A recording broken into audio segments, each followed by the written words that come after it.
Assalamualaikum warahmatullahi wabarakatuh. Perkenalkan, nama saya Atif Doil dari Universitas Wiraraja, Fakultas Ekonomi dan Bisnis. Baik, saya akan menjelaskan tentang pelatihan dan pengembangan. Perusahaan tidak hanya bersaing pada peningkatan kuantitas maupun kualitas produk dengan perusahaan lain, namun meningkatkan kualitas sumber daya manusia perlu juga menjadi perhatian besar seperti pelatihan dan pengembangan sumber daya manusia. Pelatihan dan pengembangan SDM tidak sekedar mengikuti program dari kantor pusat, namun harus memperhatikan aspek multibudaya dan lingkungan antar negara. Pelatihan di lingkungan internasional. Pelatihan adalah suatu proses memilih sikap dan perilaku tenaga kerja untuk ditingkatkan menjadi lebih baik demi pencapaian tujuan. Bentuk pelatihan MNC dipengaruhi oleh perusahaan MNC yang melakukan pelatihan didatangkan dari kantor pusat, namun sebagian lain menggunakan orang lokal. Yang pertama, MNC yang etnosentris atau biasanya menempatkan orang yang berasal dari kantor pusat sebagai orang kunci dalam posisi manajemen internasional.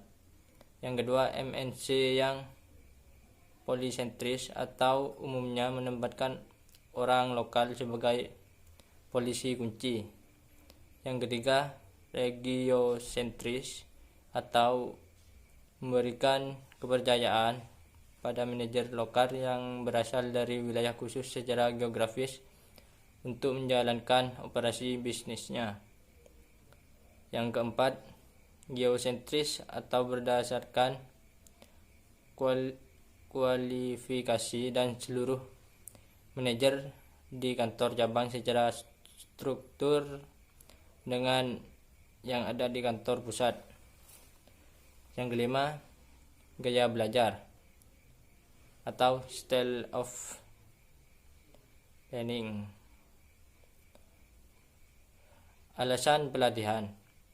Yang pertama, alasan organisasi atau menjalankan operasi bisnis di luar negeri lebih efektif, dan alasan lainnya adalah mengatasi etnosentrisme. Yang kedua, alasan personal atau memperbaiki kemampuan dan berinteraksi secara efektif dengan para personel lainnya. Waktu yang diperlukan pelatihan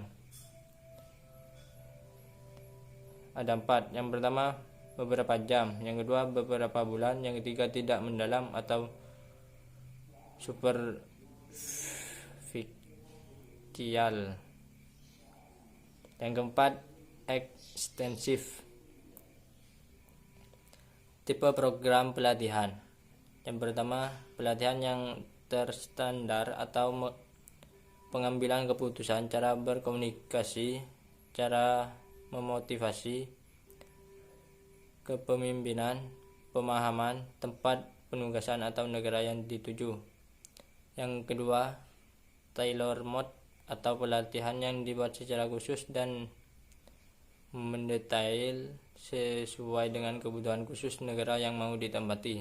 Yang ketiga, kultural asimilator atau perpaduan budaya merupakan salah satu pendekatan pelatihan yang dianggap cukup efektif bagi para manajer di lingkungan internasional. Pengembangan organisasi. Pengembangan diharapkan dapat mempersempit berbagai perbedaan individu dan kelompok yang ada dalam organisasi. Tujuan pengembangan. Yang pertama, mempersempit perbedaan individu dan kelompok organisasi. Yang kedua, mengurangi konflik dalam organisasi. Yang terakhir, memperkenalkan perubahan organisasi seperti perubahan teknologi, produksi, saluran distribusi, dan lainnya. Mungkin cuma itu yang saya sampaikan, kurang lebihnya mohon maaf. Wassalamualaikum warahmatullahi wabarakatuh.